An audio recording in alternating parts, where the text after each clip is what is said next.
안녕하세요. 떠나해주는 부동산 TV입니다. 자, 오늘은 양주역 푸르지오 센터파크 분양 리뷰 바로 시작해 볼게요. 좀 늦었습니다. 이미 청약까지 진행돼서 경쟁률까지 나온 단지잖아요.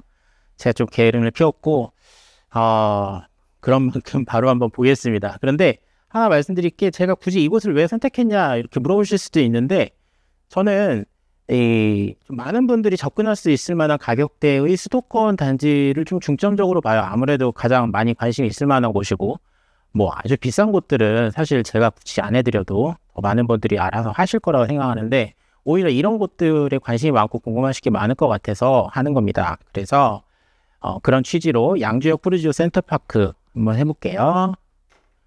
자, 경쟁률이 나온 곳이기 때문에 그 앞전에 있던 소개나 이런 얘기들은 생략하고 바로 얘기할게요. 경쟁률이 나온 곳입니다. 특공 평균 1.1대 1 정도 나왔고요. 1, 2순위 전체로 해서 3.22대 1 나왔는데 이 정도 경쟁률이 나온 곳이에요. 근데 여기 이쪽만 한번 볼게요. 이쪽 보면 요 1순위, 2순위 이쪽 보면은 84 A타입이랑 59 A타입 정도는 많이 들어온 편이고, 나머지들은 모르겠습니다. 나머지들은 실제로 계약 단계에서 좀 펑크가 날 수도 있을 것 같기는 한데, 자, 뭐 보시죠. 저도 여기 경쟁률이 이제 이 정도 나온 거에 대해서 어떻게 느끼실지 같이 한번 얘기를 해보려고 하는 거니까요.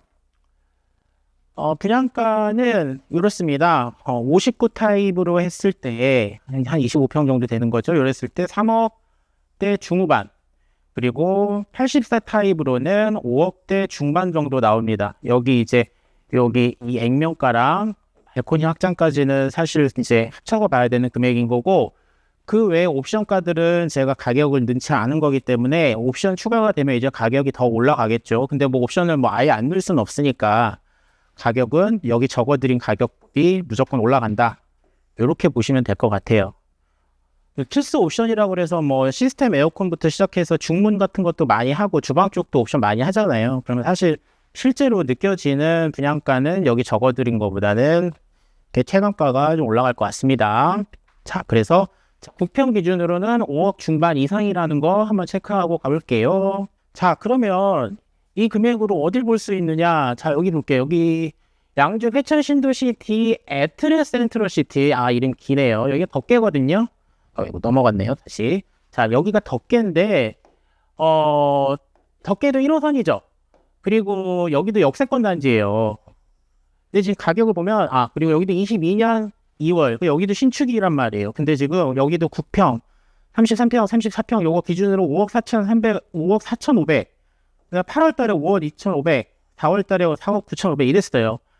자, 가격이 앞에 보여드렸던 그 센터파크랑 거의 비슷하죠. 그리고 여기도 뭐 옵션이 아예 없진 않을 거 아니에요. 들어갈 것도 들어가 있었을 때 이 가격일 거잖아요. 그러니까는 가격이 사실상 비슷하거나 어찌 보면은 여기가 조금 더 뭐 저렴하다고 볼 수도 있는 거죠. 물론 여기 매매고 아까 거긴 청약이지만.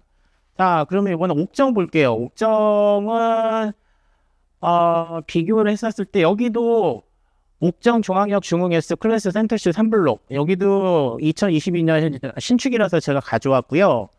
가격 보시면은 이렇습니다. 5억 7,500 정도, 5억 중반, 5억 중후반. 요즘 시세가 계속 좀 오르고 있네요. 자, 여기도 여기 센터파크랑 지금 오늘 소개해드리는 양주역 푸르지오 센터파크랑 가격이 겹칩니다. 네.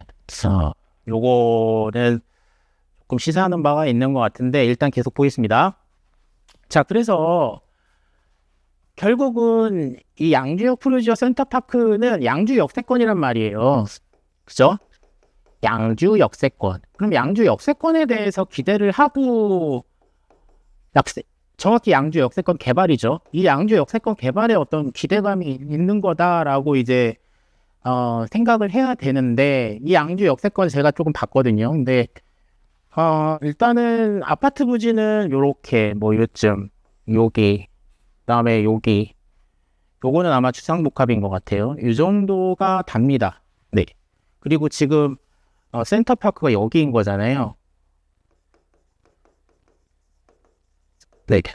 그리고 요런 데는 또 임대단지예요. 요런 데는. 그래가지고 실제로 여기 안에서 얼마나 어떤 뭐 완성이 됐었을 때 어떤 모습을 보여줄지는 가봐야 되겠지만 실제로 공급되는 주택 부지 자체가 많지는 않다고 생각을 합니다. 그리고 또 여기 오른쪽 보시면 이 상업지구가 이쪽에 조금 몰려 있더라고요. 그래서 지금 여기가 양주역이거든요. 여기 밑에가. 그러면 여기에서도 지금 조금 도보로 이렇게 좀 가야 되고 상권도 좀 걸어야 되는 상황이에요. 물론 센터파크는 여기 학교 부지가 있고 여기가 학교 부지고 이 위쪽으로 여기가 이제 뭐 공원 부지라고 하는데 그런 것도 장점인데 또 이런 거에선 거리감이 있다 뭐 이렇게 보여지고 그리고 실제로 요거 제가 여기 지구 단위 계획 시행 지침 요거 제가 시청에서 가져온 그 문서에서 일부 발췌해 온 건데 이렇게 되어 있다고 공동 1, 2, 3, 4, 5가 이제 주택계획이고 요 양주 역세권 개발 안에서 주택부지가 요렇게고 지금 센터파크가 여기거든요. 5번이거든요. 그래서 지금 1172세대 요거랑 이렇게 딱 맞죠. 그러다 보니까 지금 요 부분들 보세요. 지금 여기는 다 공공지원 민간임대고 여기도 임대주택이에요. 그래서 요런 특징이 있습니다. 분양주택은 지금 보이는 데는 여기밖에 없는 거예요. 어찌됐든. 자, 그래서 요 부분 생각해 보시면 될 것 같습니다. 이게 뭐냐면 이제 테크노밸리입니다. 양주 테크노밸리라고도 하고 이제 그 양주 역세권 개발 오른쪽에 있는 이제 사업단지들이 들어오는 지역이고 여기가 이제 또 미래가치다, 호재다 이렇게 얘기를 해가지고 들어오는 건데 규모가 이 정도 되는데 이거 사실 세도 셀 수가 있잖아요. 하나, 둘, 셋, 넷, 다섯, 뭐 한 10개, 20개, 한 25개 되려나요? 뭐 들어와봐야 알 것 같습니다. 네, 어떤 기업들이 들어오고 어떻게 들어올지 봐야 될 건데 물론 뭐 역세권이기는 한데 사실 저 위쪽에 있는 그 회천지구 쪽이 워낙 크기 때문에 실제로 여기가 이제 어떤 역할을 해줄지 또 얼마나 이제 메리트가 있어서 사업체들이 잘 빠르게 들어올지도 봐야 될 것 같고 또 직접적인 지금 오늘 소개해드리는 그 센터파크와의 주택 수요를 생각했을 때도 여기가 빨리 차야 되는데 지금 일단 사업 준공은 2026년으로 잡혀 있거든요. 네, 이제 들어와 봐야 되겠죠. 그래서 이제 실제적으로 우리가 생각했었을 때 이 부분에 대해서 그냥 막연하게 뭐 테크노밸리가 들어와서 뭐 엄청 커진다, 뭐 엄청 뭐가 활성화가 되고 주택 수요가 확 생긴다? 그거보다 좀 더 차분하게 보시는 게 좋을 것 같습니다. 위쪽 산업 지역이랑 좀 비교를 해보시면서요. 자, 요거는 집적도인데 이걸 왜 갖고 왔느냐? 자, 여기가 지금 이제 양주 역세권 개발이랑 테크노밸리랑 하는 땅이에요. 그래서 지금 센터파크가 여기 들어오는 거고 여기가 테크노밸리 있는 땅이잖아요. 자, 여기가 양주 여기고 근데 제가 아까 말씀드린 게 이게 규모 얘기를 자꾸 드려요. 이 공동주택 부지가 요렇게고 공동주택 부지가 요게 다고 여기가 테크노밸리인데 자, 그럼 이쪽으로 보세요. 이게 뭐냐? 지금 이 양주 역세권 개발이랑 테크노밸리가 요거예요. 근데 지금 위에 보시죠. 이 덮개부터 시작해서 이 회천지구랑 양주 옥정 신도시랑 이 규모를 보시면 네 어떻게 생각이 들까요? 이게 그렇다고 해서 우리가 이 양주역이라고 해서 특별히 접근성이 좋아지거나 그러는 거는 또 아니다 보니까 덮개역이 여기 또 있고 옥정 신도시는 주택들이 많고 또 인프라가 있고 또 산업단지들이 있고 이런 차이들이 있는 상황인 건데 이 양주 역세권 개발이 향후에 어떤 미래에서 뭐 카페 같은 데 보면은 뭐 천지개벽한다 아니면은 뭐 완전히 새롭게 탈바꿈한다 이런 식으로 댓글 다시는 분들이 있는데 모르겠습니다. 네, 저는 조금 보수적으로 생각할 부분이 저는 있다고 생각해요.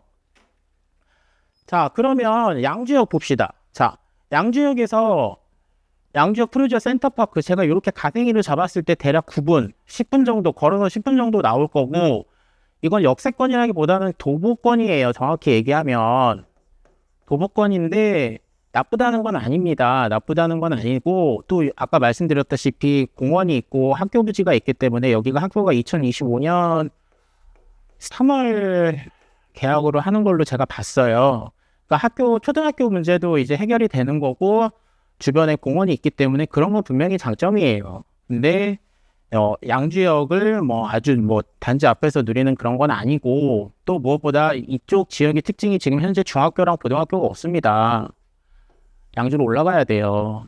더 위로 올라가야 돼요. 그러다 보니까 이 부분들은 이미 알고 계실 거라고 생각해요. 그래서 그 부분도 생각은 하셔야 된다.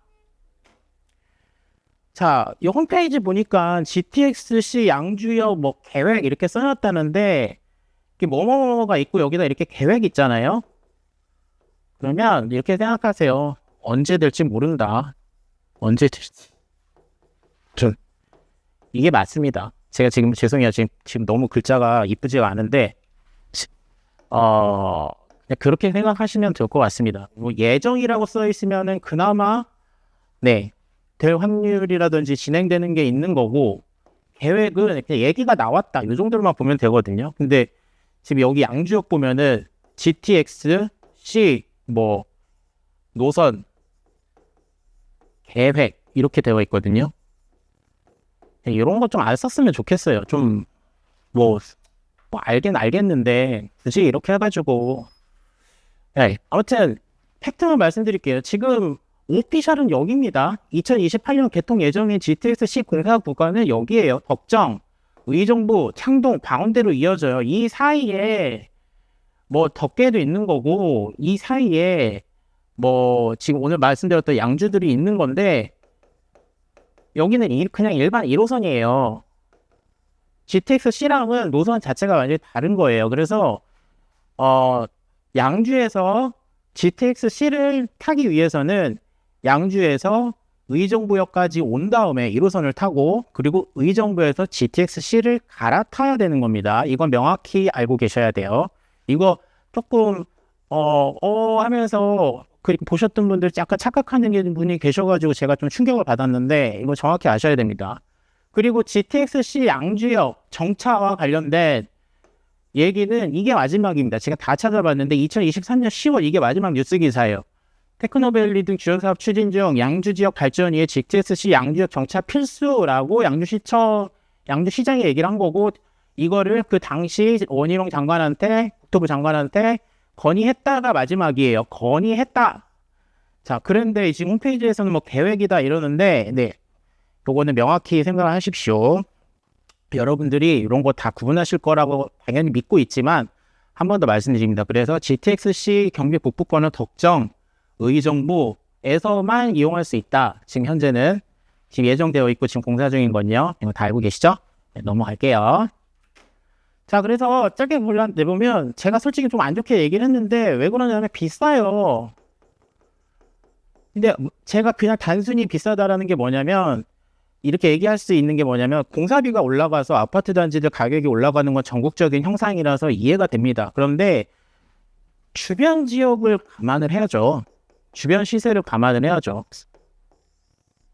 지금 의정부에서 한 20분 정도 도보권에 있는 롯데캐슬 단지랑 가격이 좀 비슷하고, 양주, 그다음에 덕기에 있는 초역세권 단지랑도 가격이 지금 비슷하게 나왔다라고 하는 거는 저는 좀 이해가 안 됩니다. 만약에 양주역이 GTX-C 정차가 확정이 됐다거나, 아니면 현재 뭐 유명 기업들의 테크노밸리 뭐 입주라든지 뭐 이런 정말 대형 부재가 있다라면은 이해가 됩니다.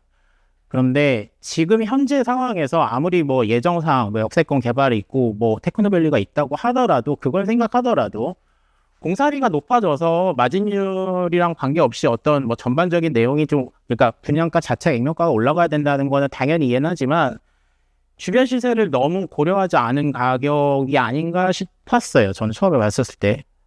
그렇기 때문에 이게 조금 의외였고, 하지만 중도금 무이자는 반갑죠. 예, 요게 또 금액대가 좀 되기 때문에 만약에 중도금 무이자기 때문에 여기서 조금 가격이 올라갔다라고 만약에 공급 측에서 뭐 해명은 아니죠. 저한테 해명할 필요는 없죠. 만약에 그렇게 설명을 한다? 그럼 또 어느 정도 이해는 하겠습니다. 네. 중도금 무이자인 거는 분명히 반가워요. 뭐 아무리 금리가 낮아진다고 하지만 이거 자체는 분명히 부담해서 좀 좋아질 수 있기 때문에, 그래서 제가 느끼기로 주변 시세 대비 조금 가격이 높지 않나라는 거를 중도금 무이자에서 조금 상쇄를 한다. 그렇다고 하더라도 조금 아쉽긴 합니다. 요 정도 수준. 그리고 마지막으로 그럼 이 가격에 꼭 여겨야 하는 이유가 뭐냐? 제가 말씀드렸잖아요. 자, 여기가 의정부고 이 위는 덕계랑 여기 옥정이잖아요. 그런데 이 거리가 서로 그렇게 먼 것도 아니고 지하철 한두 정거장씩 차이인데 여기 있는 어떤 메인 신급 아파트하고 비슷한 가격대, 물론 여긴 아닙니다. 여기 링크시티나 뭐 그 롯데캐슬 위브 이런 거보다는 비싸요. 의정부는 아닌데 의정부도 여기서 좀 거리가 멀어지면 가격이 또 비슷해져요. 지금 양주 푸르지오 센터파크랑 여기는 지금 최신축 단지, 역세권 단지랑 지금 가격이 비슷하게 잡혀 있기 때문에 굳이 왜 여기 와야 되는가? 이게 지금 소구가 좀 부족한 거예요. 공급 측에서 테크노밸리만으로 역세권 개발만으로 이거를 설명하기 어렵다는 거죠. 아까 제가 규모의 차이 보여드렸잖아요.